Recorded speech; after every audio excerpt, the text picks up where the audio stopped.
नमस्कार साथियों, आज के वीडियो में मैं आपको जब हम जीएसटी इनवॉइस बनाते हैं तो उस समय हमें परचेज और सेल्स के लेजर किस तरह से क्रिएट करने होते हैं वो मैं आपको इस वीडियो में सिखा रहा हूँ। वैसे हम चाहें तो वाउचर जब हम इनवॉइस बना रहे हैं तो वहां पे ऑल्ट सी से हम लेजर क्रिएट कर सकते हैं, लेकिन अभी मैं आपको पूरा इनवॉइस चढ़ाना नहीं बता रहा, काफी लंबी एंट्री हो जाएगी। केवल मैं आपको इस वीडियो में केवल आपको लेजर क्रिएट करना बता रहा हूँ ताकि आप आसानी से समझ सके। तो लेजर के लिए हम बाहर से यहाँ पे गेटवे ऑफ टेली पे क्रिएट का ऑप्शन आ रहा है, इस क्रिएट के ऑप्शन पे जाएंगे। उसके बाद हमें लेजर पे जाना होता है। अगर हम मान लीजिए यहाँ पे पहले हम परचेज का लेजर बना रहे हैं जीएसटी वाला, आप मान लीजिए आप जो टैक्स इनवॉइस चढ़ा रहे हैं, आप जो इनवॉइस चढ़ा रहे हैं उसमें 5% जीएसटी है, तो हम यहाँ पे लेजर बनाएंगे परचेज @5%, परचेज @5%, ये हम लेजर क्रिएट करेंगे।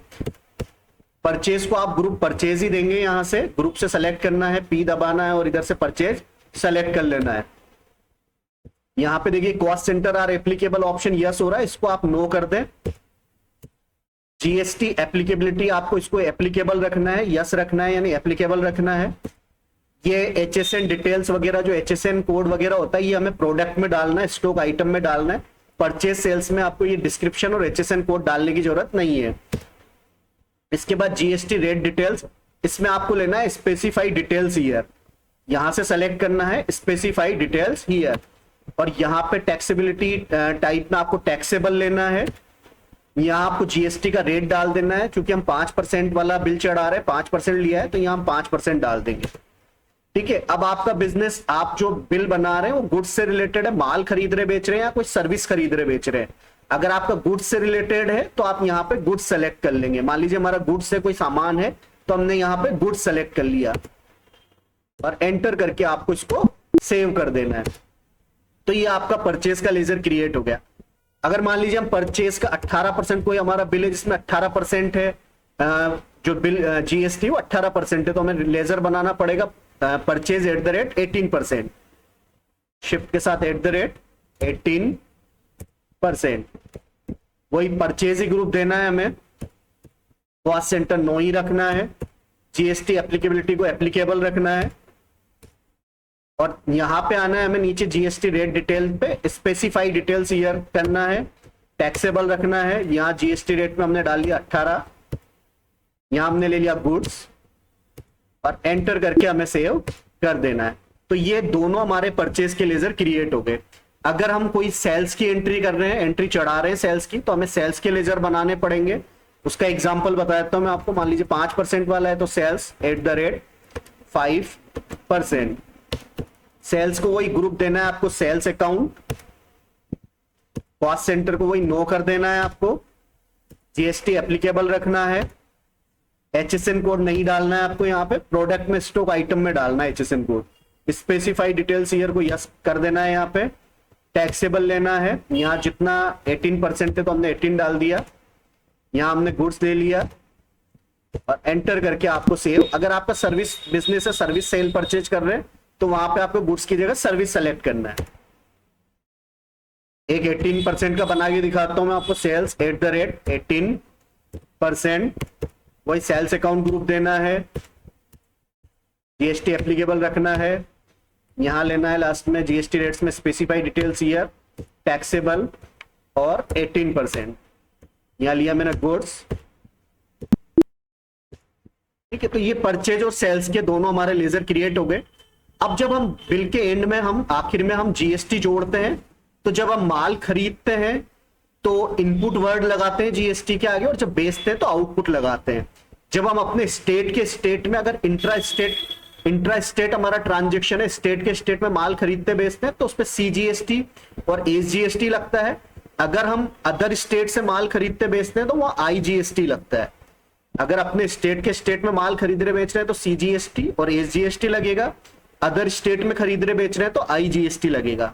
अब इसमें भी हम खरीदते वक्त इनपुट लगा देते हैं और बेचते वक्त आउटपुट लगा देते हैं। कई लोग ओनली सीजीएसटी एसजीएसटी लिख देते हैं, लेकिन अगर आपको अच्छे से रिपोर्ट्स वगैरह में आसानी से अच्छे तरीके से समझ में आए तो उसके लिए आप इनपुट आउटपुट लगाएं तो ज्यादा बेटर रहेगा। कुछ आपको लेजर्स में क्रिएट करके दिखाता हूं। जैसे मान लीजिए हम कोई परचेज का बिल चढ़ा रहे हैं तो वहां पर और अपने स्टेट के स्टेट में खरीद रहे हैं तो इनपुट सीजीएसटी और इनपुट एसजीएसटी का लेजर बनाएंगे। तो इनपुट सीजीएसटी। जब भी हम किसी टैक्स का लेजर बनाते हैं तो उसको ग्रुप देते हैं ड्यूटीज एंड टैक्सेस। यहां से आपको ग्रुप सेलेक्ट करना है ड्यूटीज एंड टैक्सेस। यहां से हमें टाइप ऑफ ड्यूटी टैक्स में लेना है जीएसटी। अब यहां से आपको सेलेक्ट करना है सीजीएसटी, सी मीन सेंट्रल, सीजीएसटी सेलेक्ट करना है और कुछ नहीं करना है आपको यहां पे, और इसको एंटर करके आपको सेव कर देना है। तो ये आपका इनपुट सीजीएसटी का लेजर क्रिएट हो गया।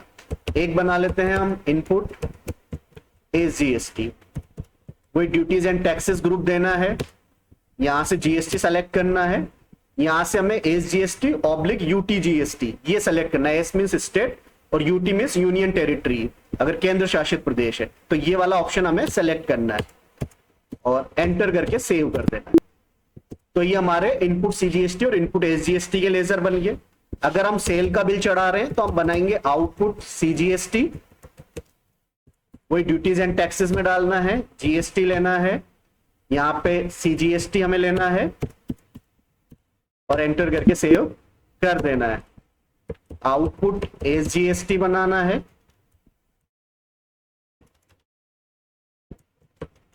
वही ड्यूटीज एंड टैक्सेस देना है, जीएसटी लेना है, यहां से हम एसजीएसटी या यूटीजीएसटी सेलेक्ट करेंगे और एंटर करके सेव कर देना है। इसी तरह से हम आईजीएसटी का लेजर बना सकते हैं। अगर हम खरीदने का बिल है तो इनपुट आईजीएसटी का लेजर बनाएंगे, ड्यूटीज एंड टैक्सेस देंगे, यहां से हम जीएसटी ले लेंगे। आईजीएसटी अदर स्टेट से हम खरीद रहे बेच रहे हैं तो यहां से हमें सेलेक्ट करना है आईजीएसटी और एंटर करके हमें सेव कर देना है।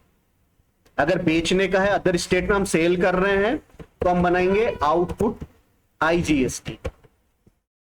वही ड्यूटीज एंड टैक्सेस देना है, यहां से जीएसटी लेना है, यहां आईजीएसटी सेलेक्ट करना है और एंटर करके हमें सेव कर देना है। तो इस तरह से हम जब हम जीएसटी इनवॉइस चढ़ाते हैं तो उसमें जब हमें परचेज और सेल्स के लेजर देने होते हैं, एसजीएसटी, सीजीएसटी, आईजीएसटी ये लेजर देने होते हैं, वो मैंने आपको यहाँ पे क्रिएट करके दिखाया। तो इस तरह के वीडियोस देखने के लिए आप इस चैनल को देखते रहें और चैनल को सब्सक्राइब जरूर करें। धन्यवाद।